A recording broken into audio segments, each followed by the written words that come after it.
பாதுகாப்புத் துறையின் முப்படைகளில் நாட்டிற்காக பணியாற்றி ஓய்வு பெற்றவர்கள், அவர்களின் குடும்ப ஓய்வூதியதாரர்களின் ஓய்வூதியம் தொடர்பான கேள்விகள் மற்றும் இதர விவரங்கள் குறித்து சென்னையில் உள்ள மண்டல பாதுகாப்பு கணக்கு ஆணையர் அலுவலகத்தில் கேட்டு தெரிந்து கொள்ளலாம்.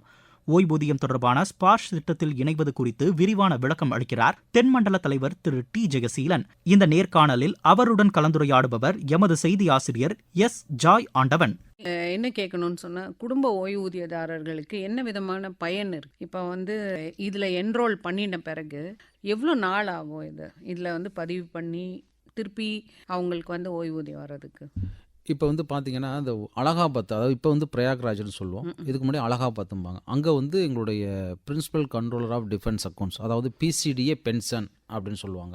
இந்த பிசிடிஏ பென்ஷன் தான் இந்தியா முழுக்க எல்லா விதமான பென்ஷன், சர்வீஸ் பென்ஷனாக இருந்தாலும் சரி, ஃபேமிலி பென்ஷனாக இருந்தாலும் சரி, என்ன ரிவிஷனாக இருந்தாலும் சரி, எல்லாமே அவங்களோட ஒன்மேன் ஆர்மி மாதிரி அங்கே தான் பண்ணிட்டு இருந்தாங்க. மத்திய அரசாங்கம் குடும்ப ஓய்வூதியர்களுக்கு கொஞ்சம் முக்கியத்துவம் கொடுக்கணும் அப்படிங்கிற நோக்கத்தில் அந்த குடும்ப ஓய்வூதிய பகுதியை ரிமூவ் பண்ணி எங்கள் அலுவலகத்துக்கு CDA Chennai, controller defence account Chennai, தேனாம்பேட்டையில் இருக்குது, இந்த அலுவலகத்துக்கு கொடுத்துருக்காங்க. இப்போ இந்தியா முழுக்க குடும்ப ஓய்வூதியதாரர்கள் யாராக இருந்தாலும் அவர்களுக்கு பென்ஷன் கொடுப்பது, சாங்ஷன் பண்ணுறது, டிஸ்போஸ்மெண்ட் பண்ணுறது, அவங்களுடைய குறைகள் எதுவாக இருந்தாலும் நிவர்த்தி செய்வது, இது எல்லாத்தையும் சென்னையை தலைமையிடமாக உள்ள சிடிஏ அலுவலகம் இயங்கி வருகிறது.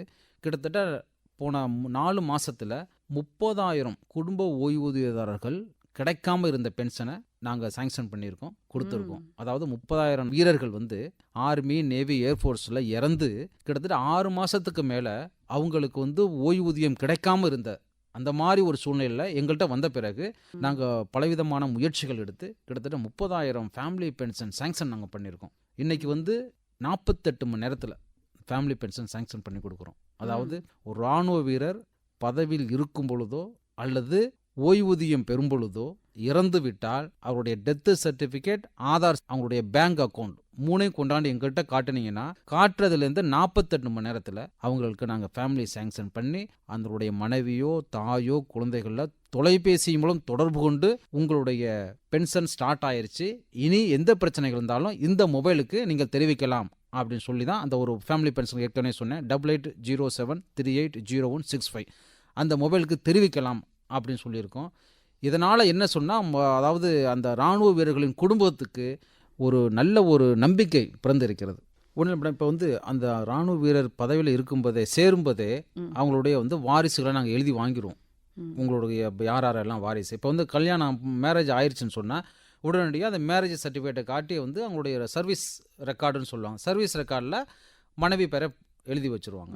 ஸோ ஆட்டோமேட்டிக்காக இப்போ ஒரு வகையில் கணவர் இறந்துட்டாருன்னு சொன்னால், மனைவி இருக்கும்போது கர்ப்பமாக இருக்கிறாங்கன்னு சொன்னால் மனைவி பேர் இருக்குது, அடுத்து பென்ஷன் மனைவிக்கு தான் போக போகுது.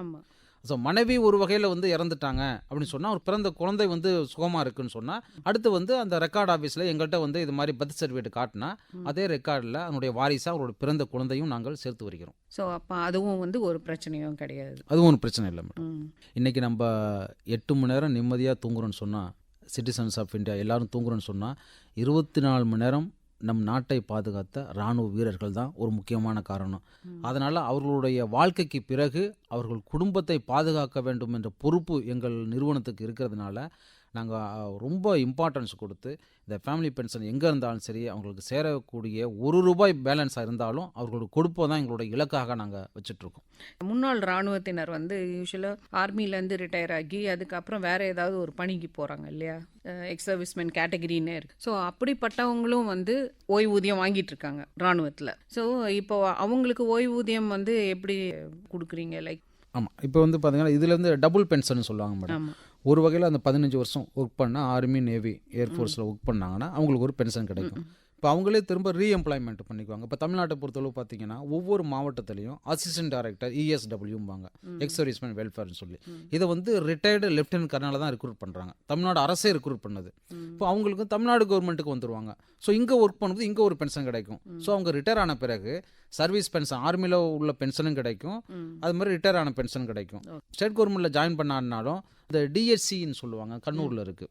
இது நம்ம டிஎஸ்சி இதெல்லாம் ஜவான்ஸ்லாம் இருக்குங்க இல்லையா, அவங்களுக்கு அதுலேயும் 2வது பென்ஷன் கிடைக்கும். இது மாதிரி பாராமிலிட்ரி ஃபோர்ஸ் அவங்களுக்கும் 2வது பென்ஷன் கிடைக்கும். அவங்களுமே கூட உங்களை அணுகி குடும்ப ஓய்வூதியம் தொடர்பாக கேட்டுக்கலாம். ஆமாம், இது மாதிரி எங்களுக்கு நிறைய பேர் காண்டாக்ட் பண்ணுறாங்க. ம். அவங்க வந்து எங்களை காண்டாக்ட் பண்ணும்போது நாங்கள் பார்க்கும்போது பார்த்தீங்கன்னா அவங்களுக்கு 2 பென்ஷன் எலிஜிபிளாக இருக்கும். நாங்களே சொல்லுவோம், என்னம்மா எத்தனை ஒரு பென்ஷன் தான் வாங்குறீங்களா? ஆமாம்பாங்க. உங்களுக்கு இன்னொரு பென்ஷன் வரணுமேம்பா அப்படின்னு சொல்லுவோம். அவங்களுக்கே தெரியாது, அப்படியா சார்பாங்க. அதன் பிறகு அவங்கள்ட்ட ஒரு அப்ளிகேஷன்லாம் வாங்கி அதுக்கு செய்ய வேண்டிய செயல்முறைகள்லாம் செஞ்சு நாங்கள் ரெக்கார்ட் ஆஃபீஸ் எல்லாம் பேசி பேங்க்கில் பேசி 2வது பென்ஷனையும் ஸ்டார்ட் பண்ணுறோம். அது மாதிரி வரும்போது இந்த இது வந்து கிடைக்காத அந்த அரியர்ஸ் நிலுவைத் தொகைன்னு சொல்லுவோம். அந்த நிலுவைத் தொகையும் பார்த்தீங்கன்னா கிட்டத்தட்ட 10 லட்சம் 15 லட்சம் 20 லட்சம் எத்தனை வருஷம் வாங்கலையோ அதையும் சேர்த்து நாங்கள் வழங்கி வருகிறோம். அதனால் யாருக்காச்சும் ஒரு டவுட்டு, மகனோ கணவரோ ஒரு பென்ஷனுக்கு எலிஜிபிளா 2வது பென்ஷனுக்கு எலிஜிபிளா அப்படின்னு தான் தாராளமாக வந்து காண்டாக்ட் பண்ணலாம். நாங்கள் அவங்களுடைய எலிஜிபிலிட்டியை சொல்லிடுவோம். ஸோ ஏதாவது இன்ட்ரெஸ்டிங்காக நடந்ததா சார்? நீங்கள் சொன்னீங்க ஒரு 30,000 பேருக்கு வந்து பென்ஷன் நின்று போயிருந்தது, நீங்கள் கொடுத்தீங்கன்னு சொன்னீங்க இல்லையா? அதில் ஏதாவது குறிப்பிடத்தக்க சம்பவம் ஏதாவது இருக்குதா உங்களுக்கு சொல்கிறதுக்கு? மேடம், இப்போ ரீசெண்டாக வந்து டிவிலலாம் கூட வந்துச்சு. ஒரு இராணுவத்திலேருந்து விமானப்படையில் வந்து ஒர்க் பண்ணுறாங்க, விநாயகம் அப்படின்னு சொல்லி. அவருக்கு வந்து 8 வருஷம் ஒர்க் பண்ண பிறகு அவருடைய ஹை பிபி அதிகமானதால கொஞ்சம் டிமென்ஷியா வந்ததுனால அரசாங்கமே அவருக்கு பென்ஷனோடு அனுப்பிடுறாங்க. அனுப்பும்போது அவருக்கு மேரேஜ் ஆகலை, அம்மா தான் அவங்கள பார்த்துருந்துருக்காங்க. இந்த டிமென்ஷியாங்கும்போது அப்பப்போ மறந்து 2-3 நாள் வெளில போகிறது வர்றது அப்படியே இருக்கும்போது ஒரு டயத்தில் திடீர்னு அவர் வந்து மறைஞ்சே போயிடுறாரு. அதாவது எங்கே போனாருன்னே தெரில, அவருக்கு ஞாபகமே இல்லை திரும்பி வர்றதுக்கு, எங்கே போகிறதுனே தெரில. இதை நம்பி அவங்க அம்மா இருக்காங்க. இந்த அம்மா வந்து வாடகை வீட்டில் இருக்காங்க. ஸோ வந்து கரெக்டாக அவருக்கு நவம்பர் மாதம் வந்து டியூ வரும்போது அப்போ எங்களுக்கு முன்னாடி வந்து அவரோட நான் உயிரோடு இருக்கேன்னு சொல்லி லைஃப் சர்டிஃபிகேட் ஐடென்டிஃபிகேஷன் பண்ணணும். அவர் வரலன்னா ஆட்டோமேட்டிக் அந்த அம்மாவுக்கு போகக்கூடிய பென்ஷன் கட் ஆகி போச்சு. ஸோ வாடகை கொடுக்க முடியாமல் அந்த அம்மாவும் அப்படியே வந்து ஒவ்வொரு சொந்தக்காரங்க வீட்டில் யாசகம் பெற்று அப்படியே அவங்க வாழ்ந்துட்டு இருக்காங்க. விநாயகம் எங்கன்னே தெரியலை. இதை வந்து நாங்கள் வந்து ஆவடியில் வந்து நாங்கள் ஒரு கிரீவன்சஸ் கேம்ப் பண்ணோம். அப்போ வந்து அந்த விமானப்படை அதிகாரியோடு ஒர்க் பண்ண இன்னொரு விமானப்படை அதிகாரி ஓய்வூதியதாரராக இருக்காங்க. அவரு வந்து என்கிட்ட கேட்டார், சார் இது மாதிரி என்னுடைய கோர்ஸ்மேட்டு இது மாதிரி விநாயகம் இருந்தார், இது மாதிரி ஆள் எங்கன்னே தெரியலை, அதை நம்பி அம்மா இருந்தாங்க, இப்போ ரொம்ப கஷ்டப்படுறாங்க, எப்படி நம்ம அவங்களுக்கு ஹெல்ப் பண்ணலாம் அப்படின்னு சொல்லி. ஏன்னா இதில் பார்த்தீங்கன்னா எந்த டாக்குமெண்ட்டும் நம்மள்ட்ட கிடையாது. நான் சொன்னேன், ஏதாச்சும் ஒரு டாக்குமெண்ட் தாங்க அப்படின்னு சொன்னேன். அந்த ஒரு ரிட்டையர் ஆன அந்த ஓய்வு பெற்ற விமானப்படை அதிகாரி வந்து ஒரு ப்ரொமோஷன் ஆர்டர் வரும்போது அவருக்கு வந்து ப்ரொமோஷனில் அந்த விநாயகத்துக்கு பேரும் இருக்குது, பேர் அந்த ஏர்ஃபோர்ஸ் நம்பர் இருக்குது. ஸோ அதுதான் ஃபஸ்ட்டு டாக்குமெண்ட். ஸோ அந்த டாக்குமெண்ட் அடித்து இந்த டிஏவி டைரக்டர் ஆஃப் ஏர் வெட்டரன்ஸ்னு சொல்லுவாங்க, அந்த பென்ஷன்லாம் பார்க்குறது டெல்லியில் இருக்குது. ஸோ அவங்களுக்கு கால் பண்ணி அவங்கள்ட்ட உள்ள டீட்டெயில்ஸ் எல்லாம் நாங்கள் கலெக்ட் பண்ணி இப்படி 1 by 1 ஒரு டாக்குமெண்ட் வாங்கினா இன்னொரு டாக்குமெண்ட் ஃபுல்லாக கலெக்ட் பண்ணி பேங்க்கில் கலெக்ட் பண்ணி டாக்குமெண்ட்ஸ் எல்லாம் கிட்டத்தட்ட ஒரு ஃபைலுக்கு ரெடி ஆயிடுச்சு. இப்போ அடுத்த கட்டம் அந்த விநாயகத்தை அழைச்சிட்டு வரணும், ஆள் வேணும். இப்போ எங்கே இருக்குது அது வந்து விமானப்படை அசோசியேஷன்லாம் சொல்லி இந்த ஓய்வூதியர் அசோசியேஷன் சொல்லி இன்ஃபர்மேஷனை ஸ்ப்ரெட் பண்ணி பார்த்தீங்கன்னா ஒரு கோவிலில் வந்து யாசகம் பெற்று இருக்கிறத உடனடியாக தெரிவித்து திருத்தணியில் உடனே அந்த விநாயகத்தை வந்து அழைச்சிட்டு வந்துட்டாங்க எங்கள் அலுவலகத்துக்கு முன்னாடி. அழைச்சிட்டு வந்து நிப்பாட்டி அதுக்கப்புறம் அவங்களோட இன்ட்ராக்ட் பண்ணி போலீஸ் வெரிஃபிகேஷன் சர்டிஃபிகேட் வாங்கி அவங்களுடைய பயோமெட்ரிக் அட்டண்டன்ஸ் எல்லாம் ஃபுல்லாக செக் பண்ணி எல்லா ஃபார்மாலிட்டிஸ் எல்லாம் சரியாக இருந்த பிறகு அவர்கள் கிட்டத்தட்ட ஒரு 15 லட்சம் ரூபாய்க்கு நிலுவைத் தொகை கொடுத்தோம். மாதந்தோறும் 40,000 பென்ஷனையும் கொடுத்து அந்த விமானப்படை பென்ஷன் அசோசியேஷன் சொல்லி ஒரு வீடை பிடிச்சி அவங்களையும் குடியமர்த்து வச்சுருக்கோம். இப்போ வந்து ஒரு நல்ல ஒரு நிம்மதியான வாழ்க்கையோடு வாழ்ந்து கொண்டிருக்கிறார்கள். தாயும் இதை வச்சு தாயும் அழைச்சிட்டு வந்தாச்சு. 92 பாப்பா அம்மாள்னு சொல்லி 92 வயசு அந்த தாயாருக்கு. இப்போ வந்து வாடகை வீட்டில் 92 வயதான பாப்பா அம்மாளும் விநாயகமும் பென்ஷனரும் வந்து நிம்மதியாக வாழ்ந்துட்டுருக்காங்க.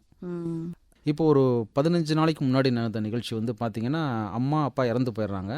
மகள் பேர் இருக்குது, ஆனால் மகள் பேரில் பார்த்திங்கன்னா அது ஒரு சின்ன எரர், பேரில் சின்ன எரர், ஸ்பெல்லிங் எரர். திரும்ப வந்து அவங்க அன்மேரிடு அப்படின்னு எழுதலை. இதனால் இப்போ அந்த மகளுக்கு வந்து பென்ஷன் கிடைக்கல. கிட்டத்தட்ட 2 வருஷமாக போராடுறாங்க. இப்போது ஒரு 15 நாளைக்கு முன்னாடி எங்களை வந்து பார்த்தாங்க. பார்க்கும்போது அவங்க என்ன ஒரு கண்டிஷன் சொன்னால் அவங்களை வந்து ஹார்ட்டில் சர்ஜரி பண்ணி ஆகணும். அந்த பென்ஷனராக இருந்துச்சுன்னா அது வந்து சர்ஜரி காசு ஃப்ரீ ஆகிடும் இசிஹெச்எஸ் கிளினிக்கில். பட் பென்ஷனர் ஆகலைன்னா அதுக்கு ஒரு 3 lakhs 4 lakhs 5 lakhs எது ஆகுதோ அது ஆகணும். ஸோ அந்தளவு அவங்களால காசு கொடுத்து பண்ண முடியலை. இப்போ வந்து அவங்களுடைய வாழ்க்கை சம்மந்தமாக மாறி போச்சு. இப்போ பென்ஷன் கொடுத்தா அவங்களோட வாழ்க்கை இருக்கும், பென்ஷன் கொடுக்கலன்னா அவங்க இறந்து போயிடுவாங்க. அந்த மாதிரி கண்டிஷனில் இந்த அம்மா வந்து அந்த ஆப்ரேஷனே தள்ளி தள்ளி போட்டுட்டு ரொம்ப கிரிட்டிக்கலான சுச்சுவேஷனில் வந்து பார்த்தாங்க. லிட்ரலாக அழுகுறாங்க. உடனடியாக அதுக்கு எல்லாம் என்னென்ன ஆயத்தங்கள் செய்யணுமோ நேரடியாக பேசி கன்சர்ன்டு ஆஃபீஸில் எல்லா வகையிலும் record office PCDA pension Allahabad எல்லாத்துலேயும் பேசி கரெக்ஷன் பண்ணி போன வாரம் தான் அவங்களுடைய பேர் முழுமையாக சேர்க்கப்பட்டு அவர்களுக்கு பென்ஷனும் கொடுக்கப்பட்டது. இப்போ வந்து அவங்க ஆப்ரேஷன் டேட்டு ஃபிக்ஸ் பண்ணி அடுத்த வாரம் ஆப்ரேஷன் இருக்குது. ஸோ வந்து அவங்களுடைய வாழ்த்துக்களும் சொல்லி அனுப்பி வச்சோம். இது மாதிரி வாரந்தோறும் கொஞ்சம் நல்ல ஒரு நிகழ்ச்சியான தருணங்கள் இருக்கும். அதாவது ஏழைகளுக்கு உதவி செய்வதும் தேவையானவர்களுக்கு உதவி செய்வதும் மனதில் ஒரு மகிழ்ச்சி கிடைக்குங்க இல்லையா? அந்த மகிழ்ச்சியோடு நாங்கள் எங்கள் பணியை செய்து கொண்டு வரோம். இது வந்து ஒரு மிகச்சிறந்த ஒரு பணி செஞ்சுக்கிட்டு இருக்கீங்க.